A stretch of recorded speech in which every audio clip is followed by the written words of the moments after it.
جیسے ہی حضرت عمر پر حملہ کیا گیا، حضرت عمر زمین پر گر گئے اور ان پر حملہ کرنے والا فیروز مسجد سے بھاگنے لگا، لیکن جیسے ہی مسلمانوں نے اسے پکڑ لیا، فیروز نے اسی خنجر سے اپنا گلا کاٹ دیا، جس کے بعد مسلمان حضرت عمر کو اٹھا کر ان کے گھر لے کر آئے، لیکن گھر پہنچتے ہی جب انہیں کھجور کا پانی اور دودھ پلایا گیا تو وہ ان کے معدے میں جانے کے بجائے ان کے زخموں سے باہر آنے لگا۔ یہ دیکھ کر حضرت عمر کے ڈاکٹر نے انہیں کہا کہ یا امیر المومنین، اللہ کو یاد کریں، کیونکہ اب آپ کا زندہ رہنا امپاسبل ہے۔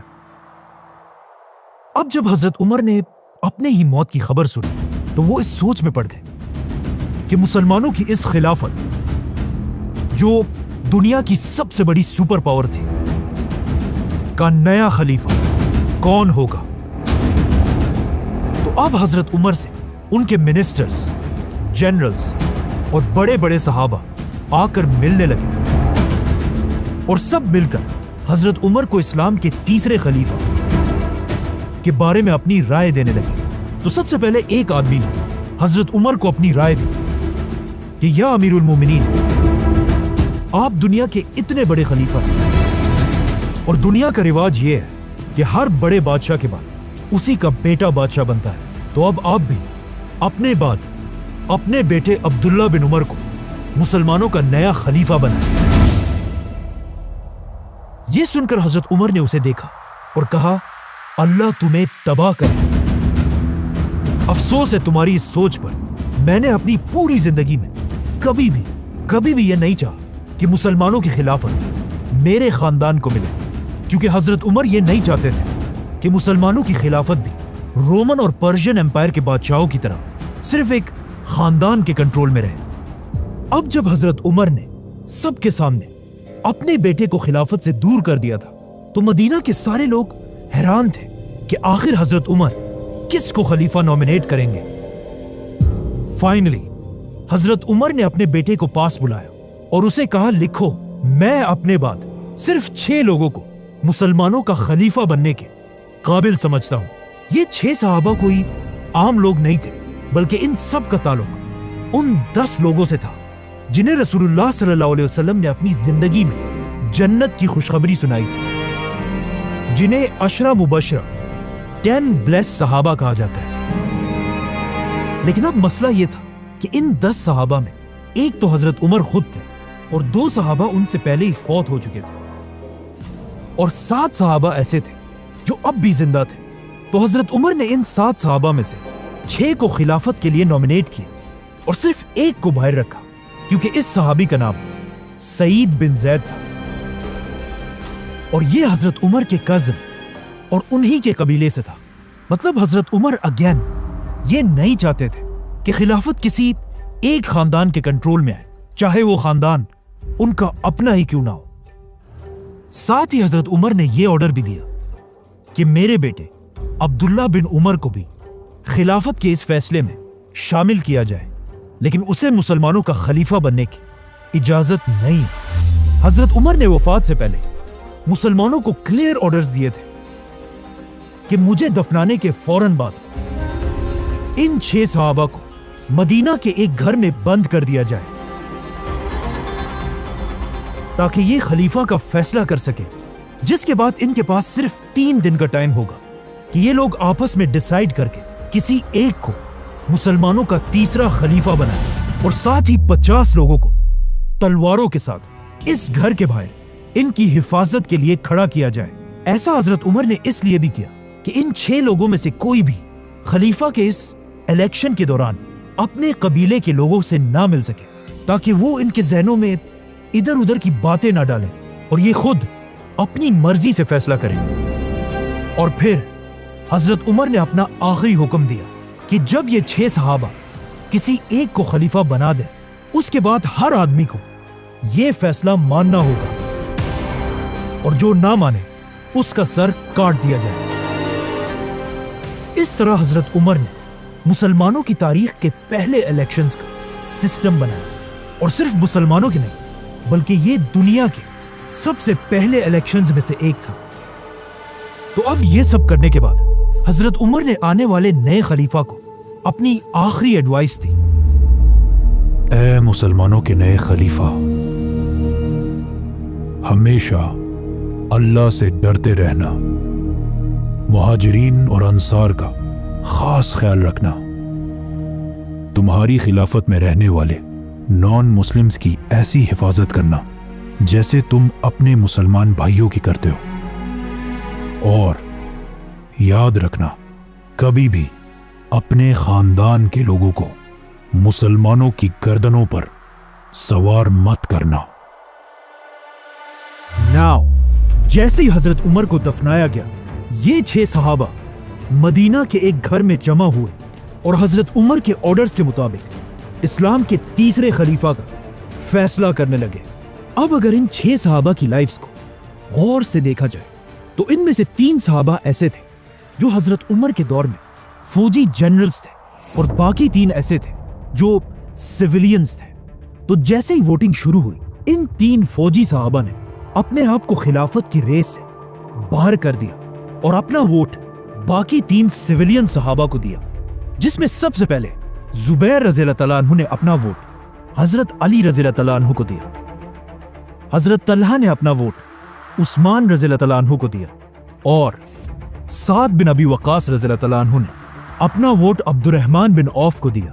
तो अब खिलाफत के लिए सिर्फ 3 नाम बाकी रहे, अब्दुर्रहमान, उस्मान और अली रज़ियल्लाहु तआला अन्हु। ये देखकर अब्दुर्रहमान बिन औफ ने कहा कि देखो, मैं भी मुसलमानों की इस एम्पायर का खलीफा नहीं बनना चाहता।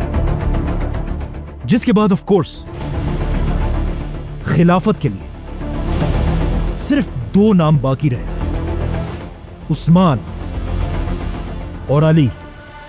इस वक्त उस्मान रज़ियल्लाहु तआला अन्हु की एज ऑलमोस्ट 70 साल थी, जिसके मुकाबले में हजरत अली की एज सिर्फ और सिर्फ 45 ईयर्स थी। मतलब हजरत उस्मान हजरत अली से तकरीबन 25 साल बड़े थे।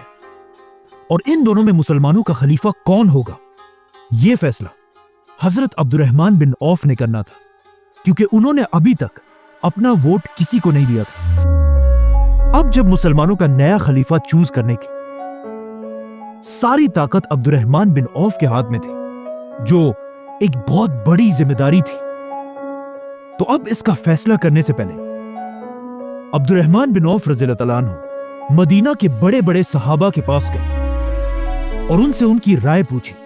जिसके बाद वो मुसलमानों की फौज के कमांडर्स के पास गए, उनकी भी राय ली और खलीफा के इस डिसीजन में अब्दुर्रहमान बिन औफ ने मदीना के औरतों से भी मशवरा किया। इसी तरह अब्दुर्रहमान बिन औफ मदीना के यूथ और इवन गुलामों के पास भी गए कि इस्लाम का नया खलीफा किसको होना चाहिए।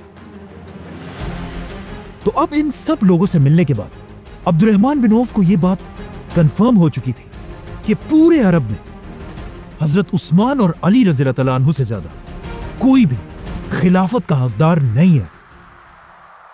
लेकिन इन सब लोगों से बात करने के बाद अब्दुर्रहमान बिन औफ ने नोट किया कि अरब की आवाम में हजरत उस्मान की पॉपुलैरिटी हजरत अली से थोड़ी सी ज्यादा है। और ऐसा इसलिए था क्योंकि हजरत उस्मान एक सहाबी होने के साथ साथ इस खिलाफत के सबसे अमीर आदमी भी थे और मुसलमानों की इस पूरी खिलाफत में अपनी जेनरोसिटी और सखावत की वजह से मशहूर थे, जिसकी वजह से अरब के आम लोग हजरत उस्मान को बहुत पसंद किया करते थे। इसके अलावा एक पॉइंट यह भी था कि अब तक हजरत उमर अपने 10 साल की खिलाफत में एक बहुत ही सख्त खलीफा थे और उन्होंने अपने 10 सालों में बहुत ही स्ट्रिक्ट रूल्स बनाए थे। लेकिन हजरत उस्मान के बारे में यह मशहूर था कि यह हजरत उमर से बिल्कुल ऑपोजिट एक बहुत ही नरम दिल इंसान है। और हजरत अली के बारे में सबको पता था कि वो भी हजरत उमर की तरह एक सख्त खलीफा बनेगा। यह देखकर हजरत अब्दुर्रहमान बिन औफ उस्मान रज़ियल्लाहु तआला अन्हु के पास गए और उनसे पूछा कि तुम्हारा क्या ख्याल है, अगर तुम मेरी जगह होते तो किसको खलीफा बनाते। जिस पर हजरत उस्मान ने कहा कि मैं अली रज़ियल्लाहु तआला अन्हु को मुसलमानों का खलीफा बनाता। इसी तरह हजरत अब्दुर्रहमान अली रज़ी अल्लाह तआला अन्हु के पास भी गए और उनसे भी यही बात पूछी। तो हजरत अली ने भी कहा मैं मुसलमानों का खलीफा उस्मान को बनाता। जैसे ही 3 दिन पूरे हुए, मदीना के सारे मुसलमान फजर की नमाज में मस्जिद नबवी में जमा हुए और इस बात का इंतजार करने लगे कि मुसलमानों का नया खलीफा कौन होगा। कहा जाता है कि उस दिन मस्जिद में इतने लोग जमा थे कि इवन हजरत उस्मान को भी बैठने की जगह नहीं मिली और वो मस्जिद के सबसे आखिर में जाकर बैठे। नाउ पूरी मस्जिद खामोशी से तीसरे खलीफा के नाम का इंतजार करने लगे। तो अब्दुर्रहमान बिन औफ इन सब के सामने खड़े हुए और एक लंबी दुआ करने के बाद सबसे पहले हजरत अली को अपने पास बुलाया और उनका हाथ पकड़कर पूछा, अली, क्या तुम अल्लाह, उसके रसूल और अबू बकर और उमर के तरीके पर चलोगे? तो हजरत अली ने कहा कि मैं उतना ही कर सकता हूं जितना मुझ में ताकत हो, मतलब I will do my best. जिसके बाद अब्दुर्रहमान बिन औफ ने हजरत उस्मान को अपने पास बुलाया, उनका हाथ पकड़ा और उनसे भी यही सेम बात पूछी, जिस पर हजरत उस्मान ने कहा कि अल्लाह की कसम मैं ऐसा ही करूंगा।